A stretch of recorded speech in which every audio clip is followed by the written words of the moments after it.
Ozwaka kembo na makambo nyonso lolengo lingio.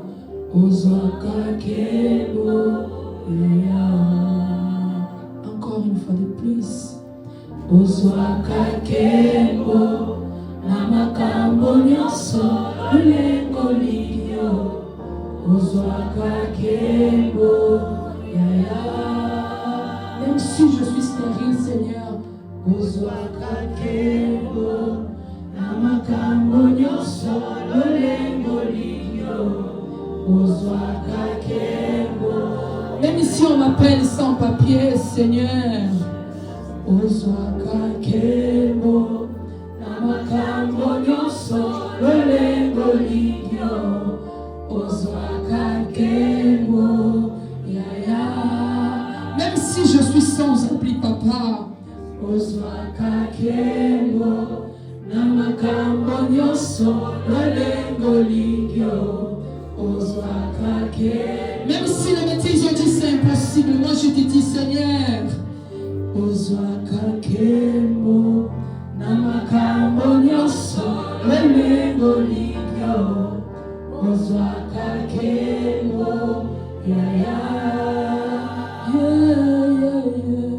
Ozwaka kembo na makambo nyonso lolengo lingio.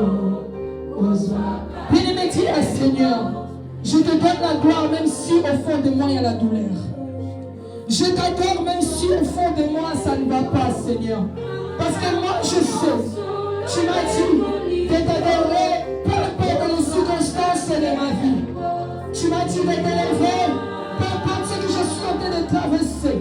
Tu m'as dit de t'élever, peu importe les situations difficiles que je suis en train de vivre. Dis à l'Éternel, reçois l'adoration. Même si ça ne va pas, reçois l'adoration. Même si ça ne marche pas, reçois l'adoration. Même si ça ne marche pas, reçois l'adoration. Dans cet après-midi, je veux que tu reçois l'adoration. Je veux que tu reçois l'adoration. Je veux que tu reçois l'adoration. Le Dieu qui console. Je veux que tu reçois l'adoration. Le Dieu qui console. Je veux que tu reçois l'adoration. Même si ça ne va pas, même si ça ne marche pas. Moi je veux que tu reçois l'adoration. Même si ça ne va pas, moi je veux que tu reçois l'adoration. Dans cet après-midi, je veux que mon âme t'adore. Je veux que mes problèmes t'adorent. Je veux que mes soucis t'adorent. Je veux que mes situations difficiles t'adorent. Je veux, Seigneur. Oh, on m'a dit que je suis stérile, Seigneur. Que cette stérilité t'adore. On m'a dit, Seigneur, que je suis sans papier. Je veux, Seigneur mon Dieu, que cette situation t'adore. Oh, Seigneur, que ton nom soit élevé. Que ton nom soit glorifié. Élève le nom de Dieu. Élève le nom de Dieu dans ta vie. Élève le nom de Dieu dans ta vie. Élève le nom de Dieu dans ta vie. Que Dieu soit loué. Que Dieu soit béni. On peut prendre place. Que Dieu nous bénisse pour cet après-midi. Je suis désolée, ma voix elle est un peu cassée. Je ne sais pas si vous m'entendez bien. Est-ce que ça va? Que Dieu soit loué. De temps en temps, si vous me voyez boire de l'eau, comprenez, c'est à cause de ma voix. Amen. Je bénis l'Éternel pour cette grâce qui m'a fait de pouvoir être devant vous dans cet après-midi, de pouvoir partager la parole de Dieu avec vous. Amen. Je dis merci encore une fois de plus à mon pasteur qui est un père pour moi, vraiment, pour cette occasion qu'il m'a donnée de pouvoir partager la parole de Dieu avec vous. Et je bénis l'Éternel pour l'inspiration, pour son esprit qui m'aide en fait à pouvoir ramener cette parole chez vous. Que Dieu vous bénisse aussi à vous pour votre présence au milieu de nous. Amen. Est-ce que vous pouvez applaudir pour vous-même? Amen. Que Dieu soit loué. Aujourd'hui, j'ai préparé un thème que je voulais partager avec le peuple de Dieu sur « J'attends mon tour ». J'attends. Dieu soit loué, que Dieu bénisse. On peut lire rapidement la parole de Dieu sur le livre d'Habakkuk. Habakkuk, chapitre 2, verset 2 à 3. Si quelqu'un me trouve avant moi, peut faire la lecture pour me faciliter dessus. Je peux profiter boire de l'eau. Je lis la parole du Seigneur. Amen. 2, versets 2 à 3. L'Éternel m'adressa la parole et il dit, écris la prophétie, grave-la sur des tables, afin qu'on la lise couramment. Car c'est une prophétie dont le temps est déjà fixé. Elle marche vers son terme et elle ne mentira pas. Si elle tarde, attends-la, car elle s'accomplira certainement. Parole du Seigneur. On peut applaudir pour la parole de Dieu. J'aimerais bien, si c'est votre Bible, vous pouvez souligner la partie où on dit, même si elle tarde, attends-la, car elle s'accomplira certainement. Vous pouvez souligner ça si c'est votre Bible. Amen. Comme j'ai dit aujourd'hui, je voulais partager sur j'attends mon tour. Je lisais la parole de Dieu, prophète Habakkuk. C'est un prophète de l'Éternel. Il était un homme d'une nature en fait sensible et sans la sensibilité spirituelle, pardon. Il aimait aussi, il avait une grande amour profond pour ses compatriotes. Amen. Et cet amour qu'il avait pour ses compatriotes fait qu'il est devenu un sentinelle. Dis avec moi, sentinelle. Que Dieu soit loué. Un sentinelle, pour dire une définition très simple, c'est une personne qui est là pour veiller sur une ville, un pays, soit une famille, soit une vie de quelqu'un. Amen. Aujourd'hui, je peux dire que notre pasteur, il est notre sentinelle. Car il est là pour veiller sur nos vies spirituelles. Amen. Dans nos familles, nous avons nos parents. Moi, je dirais que nos papas et nos mamans sont nos sentinelles, nous, en tant qu'enfants. Car eux, ils sont là pour veiller sur notre éducation, notre bien-être et notre évolution. Amen. Et prophète Habakkuk, il avait cette fonction-là de veiller sur les peuples de Juda. Il était le sentinelle du peuple de Juda. Et la Bible dit que au milieu du peuple de Juda, il y avait tellement du mal, tellement de choses horribles qui commençaient à se produire là-bas. Amen. Il y avait de l'injustice qui se produisait au milieu du peuple de Juda. Et Habakkuk, en tant que prophète, en tant que sentinelle de ce peuple, il regardait ça, il n'était pas content de ce qu'il voyait. Il n'aimait pas du tout ce qu'il voyait. Parce qu'il savait qu'un peuple de Dieu ne pouvait pas marcher de telle façon. Un peuple de Dieu, il ne pouvait pas avoir ce genre de choses. Mais il est en train de voir ces choses se produire dans la vie de ce peuple. Alors la Bible me dit qu'il a pris la décision d'aller invoquer son Dieu. Amen. Il est parti prier, intercéder, demander à Dieu. Est-ce que tu ne vois pas les choses qui sont en train de se passer? Est-ce que tu ne regardes pas cette situation qui est en train de se passer au milieu de ton peuple? Il est parti invoquer son Dieu. Et moi, je sais que dans les moments difficiles, dans les moments où on voit que ça ne va pas, en tant qu'enfant de Dieu, on part vers l'Éternel. On demande, Seigneur, tu vois ou tu ne vois pas? Cette situation, est-ce que tu la regardes ou tu ne la regardes pas? Parce qu'on attend savoir quelle est la volonté de Dieu dans cette situation. Quelle est comment Dieu a fait de l'ordre de regarder cette situation. Amen. Et la Bible dit qu'il est parti chercher, prier à son Dieu. Après avoir prié, l'Éternel lui a donné une réponse. Amen.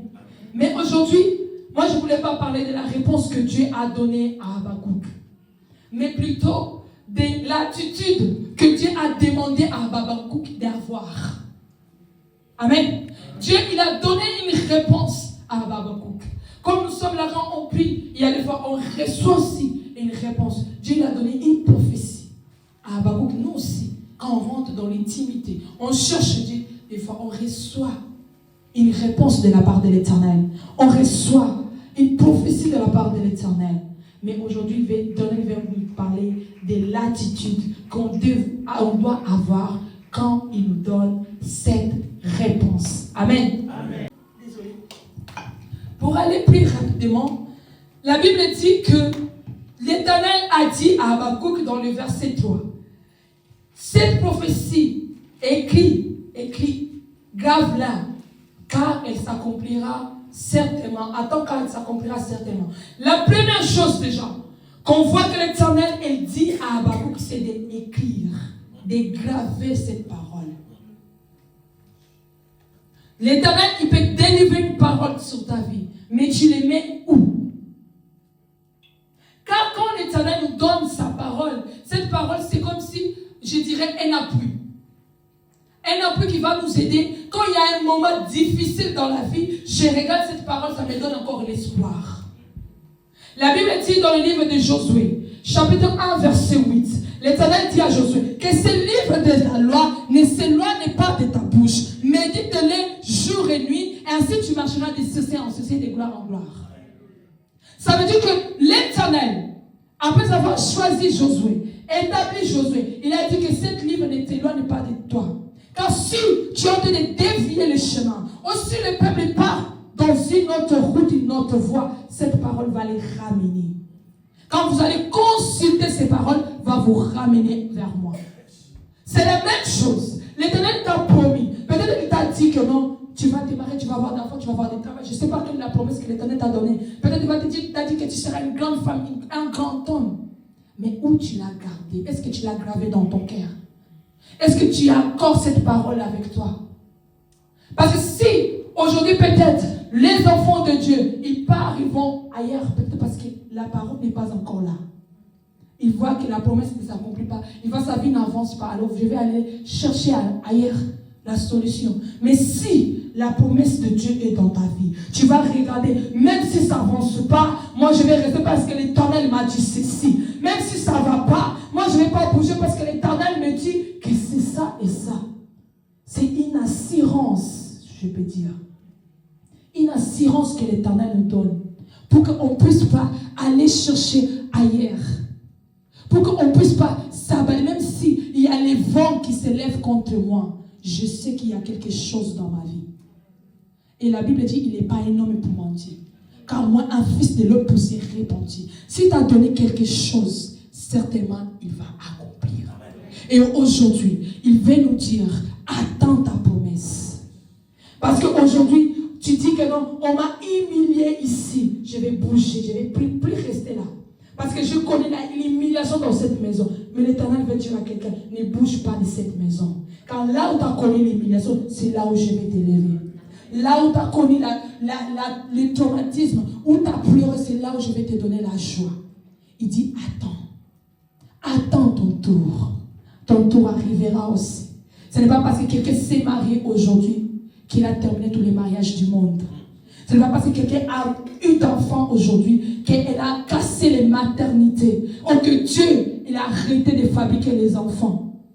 Si Dieu n'a pas encore mis un point sur ça, ça veut dire dans ta vie aussi, il y a encore la chance que les choses puissent s'améliorer. Amen. Et pour la deuxième chose, deuxième attitude que l'Éternel a dit à Habakkuk, c'est là où je veux beaucoup m'asseoir. Il a dit que attends là. Ne bouge pas, reste là. Il a dit d'abord, écris là, grave là, mais reste là, tu l'attends. Car cette promesse, ça va toujours s'accomplir dans ta vie, bien-aimé. Aujourd'hui, nous les Congolais, cette phrase, j'écoute beaucoup chez nous les Congolais, on dit, Buka lelo, là-bas lelo, lia lelo. Mais avec Dieu, ce n'est pas comme ça que ça marche. Quand il te donne une promesse, ce n'est pas qu'il te donne aujourd'hui, il accomplit aujourd'hui même. Ça prend du temps. Ça prend du temps. Il y a un processus que l'Éternel va te préparer pour cela. Il y a des choses qu'il va enlever dans ta vie pour que tu puisses vivre en fait l'accomplissement de cette promesse. Mais toi, en tant qu'enfant de Dieu, reste là, ne bouge pas. Ne pars pas à gauche, à droite pour aller chercher ta délivrance. Reste là, Dieu va toujours t'élever. Moi, j'ai dit, pendant que je lisais la Bible, je dis, si l'ennemi, parce que moi, j'ai dit, attendre en fait, c'est être patient, avoir la patience. C'est ça, attendre. Être patient. Avoir l'espoir. C'est ça, attendre. J'ai l'espoir que les choses vont s'améliorer. Je suis patient parce que je sais que mon tour aussi va arriver. C'est ça, attendre. Moi, je dis, la patience. Hein. Aujourd'hui, il vient, il t'étend, ça marche pas. C'est pas qu'il va croiser le bas et dire que si je m'arrête. Non, non. On voit ça avec Dalila.